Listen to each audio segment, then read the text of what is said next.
नमस्कार बच्चों, मैं आपका हिंदी शिक्षक वायस Rajput apex international school Kargi road Kota से। आज मैं आपको पाठ 3 प्राकृतिक वैद्य पढ़ाऊंगा। तो चलिए बच्चों, देरी न करते हुए वीडियो प्रारंभ करते हैं। पाठ 3 प्राकृतिक वैद्य। प्रकृति से जो आयुर्वेदिक दवा प्राप्त करते हैं उसके बारे में आज हम लोग पढ़ेंगे। प्रकृति ने हमारे उपयोग के लिए फलता फूलता वनस्पति जगत बनाया है। इस वनस्पति जगत का कोई भी पेड़ पौधा ऐसा नहीं जो हमारे लिए किसी काम का ना हो। कई पेड़ पौधे हमें फल देते हैं तो कई हमारे स्वास्थ्य की रक्षा करते हैं। बच्चों, प्रकृति ने ही हमें हमारे उपयोग के लिए फलता फूलता वनस्पति जगत बनाया है और इस वनस्पति जगत में कई पेड़ पौधे होते हैं जो हमारे लिए काम का ना हो तो भी कई प्रकार के पेड़ पौधे हमें फल देते हैं, कई फूल देते हैं और कई हमारे लिए स्वास्थ्य की रक्षा भी करते हैं। बच्चों, अब आगे बढ़ते हुए फिर से पढ़ते हैं। स्वास्थ्य रक्षा करने वाले पेड़ पौधों में तुलसी और नीम बड़े ही उपयोगी हैं। तुलसी का पौधा लगभग हर घर में पाया जाता है। जब हमें सर्दी जुकाम हो जाता है तो काली मिर्च के साथ तुलसी के 5-7 पत्तियाँ घोट कर पीने से सारा रोग दूर हो जाता है। इसकी पत्तियों में रोग के कीटाणुओं के विष को दूर करने की शक्ति होती है, इसलिए भगवान के लिए प्रसाद में तुलसी दल डाले जाते हैं। बच्चों, स्वास्थ्य रक्षा के लिए पेड़ पौधे में तुलसी और नीम का बहुत ही महत्व है। तुलसी का पौधा प्रायः हर घर में, प्रत्येक घर में पाया जाता है और जब हम सर्दी जुकाम में रहते हैं तो काली मिर्च के साथ तुलसी के 5-7 पत्ते भी उसमें पीस कर क्या डालते हैं, पीने से सारा रोग दूर हो जाता है और इसकी पत्तियों के रोग को, कीटाणुओं को विष दूर करने की शक्ति प्राप्त है। इसीलिए भगवान के प्रसाद में हम लोग क्या डालते हैं, तुलसी के दल मतलब तुलसी पत्ता भी डालते हैं। घरों में महिलाएं स्नान करने के बाद तुलसी के पौधे में नियम से जल देती है और इसे तुलसी माता का बिरवा कहकर पुकारती है। इसी गुणकारी पौधे को हरा भरा रखना वे अपना धर्म समझती है और इसकी पूजा करते हैं। बच्चों, जैसे कि आप लोग को मालूम है कि घर में महिलाएं नहाने के बाद क्या करते हैं, तुलसी के पौधे में नियम से क्या डालते हैं, जल डालते हैं, पानी डालते हैं और उसको तुलसी माता का बिरवा मतलब पौधा कहकर पुकारते हैं। इस गुणकारी पौधे को हरा भरा रखना हमारा क्या रहता है, परम कर्तव्य रहता है और इनकी पूजा भी करते हैं। तुलसी की भांति नीम भी बहुत लाभदायक पेड़ है। इनका प्रत्येक भाग मनुष्य के बड़े काम का है। नीम की पत्तियां पर जब सूर्य की किरणें पड़ती हैं तो आसपास की वायु शुद्ध हो जाती है। इनकी नवीन कोपलों को चबाने या घोट कर पीने से खून साफ हो जाता है। पत्तियों को पानी में उबालकर उस पानी से स्नान करने से चर्म रोग नष्ट हो जाते हैं। बच्चों, तुलसी के साथ साथ और कौन सा पेड़ बहुत ही लाभदायक है, नीम का पेड़। तो इसका प्रत्येक भाग जो नीम का पेड़ है उसका प्रत्येक भाग मनुष्य के लिए क्या रहता है, काम का रहता है। नीम की पत्तियों पर जब सूर्य का किरण पड़ता है मतलब जो प्रकाश पड़ता है तो आसपास का जो वातावरण है वो क्या हो जाता है, शुद्ध हो जाता है और इसकी नवीन कोपले मतलब जो नया पत्तियां रहता है उसको चबाने से क्या होता है, चबाने या घोट कर पीने से खून क्या होता है, साफ होता है और पत्तियों को पानी में उबालकर उस पानी से स्नान करने से चमड़े से संबंधित जो रोग रहता है वो क्या हो जाता है, दूर होता है। बच्चों, अब आगे बढ़ते हैं हम लोग। नीम के पानी से घाव धोने पर घाव के विषैले कीटाणु समाप्त हो जाते हैं। पत्तियों को उबालने आदि की परेशानी को कम करने के लिए नीम का साबुन भी बनाया जाने लगा है। कभी कभी इसकी पत्तियों को जलाकर विषैले कीटाणुओं और मच्छरों को दूर भगाया जाता है। इनकी पत्तियों को कपड़ों तथा अनाज के साथ रखने में उनमें कीड़े नहीं लगते।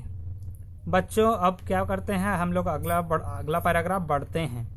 नीम के पानी से घाव धोने पर घाव के जो विषैले कीटाणु रहते हैं वो क्या हो जाते हैं, समाप्त हो जाते हैं और पत्तियों को उबालने आदि की परेशानी भी क्या हो जाता है, कम करने के लिए नीम का साबुन भी बनाया जाता है। और कभी कभी पत्तियों को जलाकर जो कीटाणु को और मच्छरों को भगाने के लिए भी काम में लाते हैं और इनकी पत्तियों को कपड़ों तथा अनाज के साथ रखने में भी उनमें क्या नहीं लगता, कीड़ा नहीं लगता। इतना काम का वस्तु है, सॉरी काम का पौधा है। नीम की पतली पतली टहनियाँ दातून करने के काम आती हैं और टहनी का कड़वापन मसूड़ों की पीप को कम करता है और कीटाणुओं को नष्ट करता है। और नीम की जो पतली पतली जो डालियाँ रहता है वो क्या कहते हैं, दातून का काम करता है। और टहनी का कड़वापन मसूड़ों के जो पीप अर्थात मवाद को कम करता है और कीटाणुओं को क्या करता है, नष्ट करता है, मतलब खत्म करता है।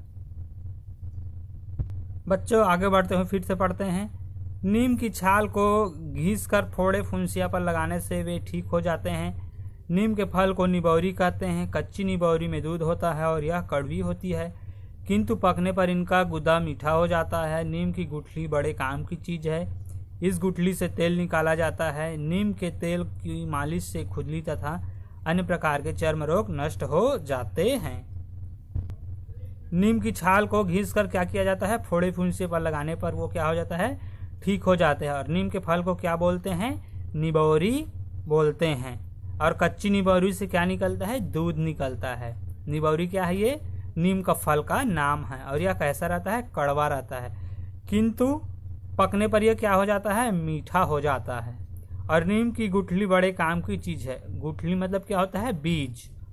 और इस गुठली से तेल निकाला जाता है। और नीम के तेल की मालिश से खुली तथा अन्य प्रकार के चर्म से संबंधित रोग हैं वो क्या हो जाते हैं, नष्ट हो जाते हैं।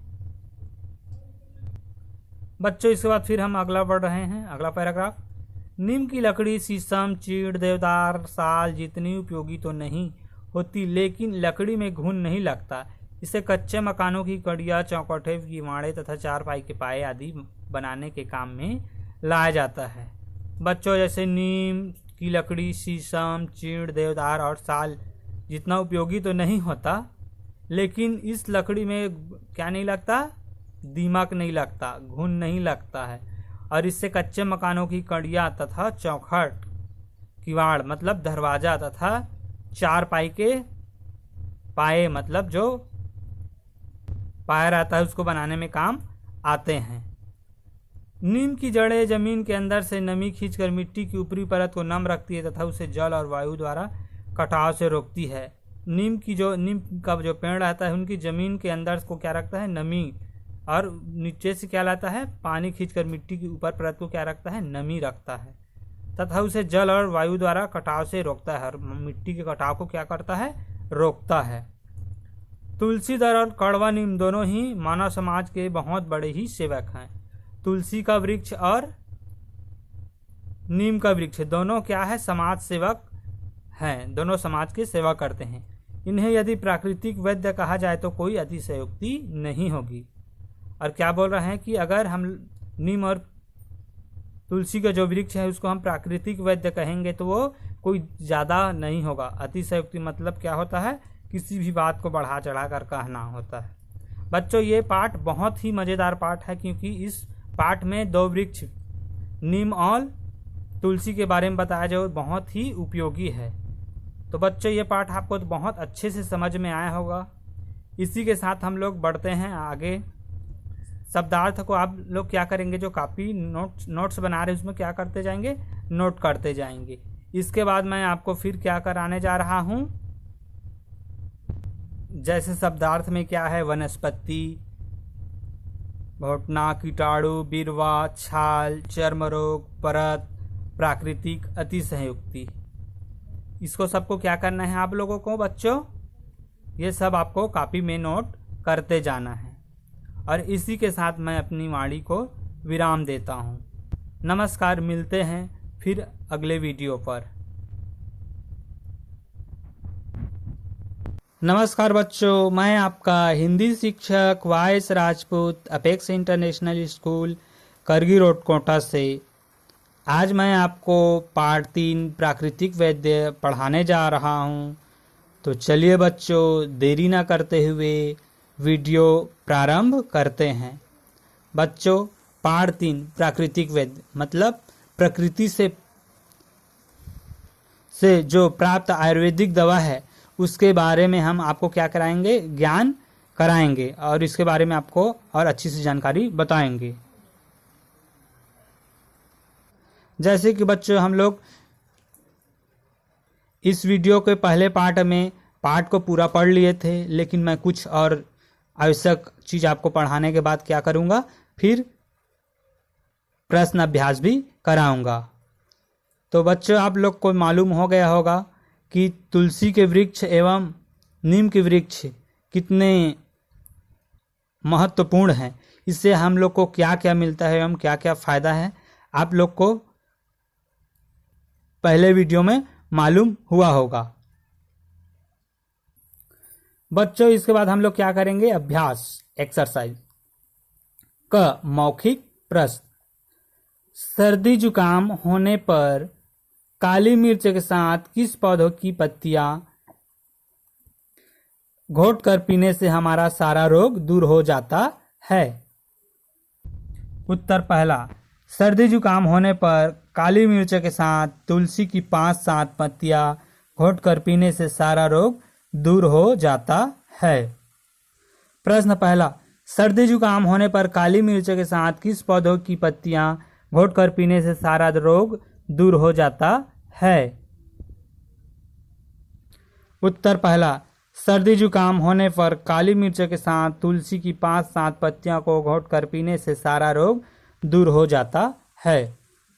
प्रश्न दूसरा, भगवान के प्रसाद में किस पौधों की पत्तियां डाली जाती हैं? उत्तर दूसरा, भगवान के प्रसाद में तुलसी दल डाले जाते हैं। प्रश्न दूसरा, भगवान के प्रसाद में किस पौधों की पत्तियां डाली जाती हैं? उत्तर दूसरा, भगवान के प्रसाद में तुलसी दल डाले जाते हैं। प्रश्न तीसरा, नीम की कोपले चबाने या घोट कर पीने से क्या होता है? उत्तर तीसरा, नीम की कोपले चबाने या घोट कर पीने से खून साफ हो जाता है। प्रश्न तीसरा, नीम की कोपले चबाने या घोट कर पीने से क्या होता है? उत्तर तीसरा, नीम की कोपले चबाने या घोट कर पीने से खून साफ हो जाता है। प्रश्न चौथा, नीम की पत्तियों को कपड़ों तथा अनाज के साथ रखने में क्या होता है? उत्तर चौथा, नीम की पत्तियों को कपड़ों तथा अनाज के साथ रखने से उनमें कीड़े नहीं लगते। प्रश्न चौथा, नीम की पत्तियों को कपड़ों तथा अनाज के साथ रखने से क्या होता है? उत्तर चौथा, नीम की पत्तियों को कपड़ों तथा अनाज के साथ रखने से उनमें कीड़े नहीं लगते। प्रश्न ख, निम्नलिखित प्रश्नों को उत्तर लिखिए। नीम के पौधों की पत्तियों के अतिशय लाभदायी होने का क्या कारण है? उत्तर पहला, नीम की पत्तियों पर जब सूर्य की किरणें पड़ती हैं तो आसपास की वायु शुद्ध हो जाती है। इसकी नवीन कोपलों को चबाने या घोटकर पीने से खून साफ हो जाता है। पहला प्रश्न, नीम के पौधों की पत्तियों के अतिशय लाभदायी होने का क्या कारण है? उत्तर पहला, नीम की पत्तियों पर जब सूर्य की किरणें पड़ती है तो आसपास की वायु शुद्ध हो जाती है। इनकी नवीन कोपलों को चबाने या घोटकर पीने से खून साफ हो जाता है। प्रश्न दूसरा, भगवान के प्रसाद में तुलसी दल क्यों डालते हैं? उत्तर दूसरा, तुलसी की पत्तियों में रोग की कीटाणु के विष को दूर करने की शक्ति होती है, इसलिए भगवान के प्रसाद में तुलसी दल डाले जाते हैं। प्रश्न दूसरा, भगवान के प्रसाद में तुलसी दल क्यों डालते हैं? उत्तर दूसरा, तुलसी की पत्तियों में रोग के कीटाणुओं को विष दूर करने की शक्ति होती है, इसलिए भगवान के प्रसाद में तुलसी दल डाले जाते हैं।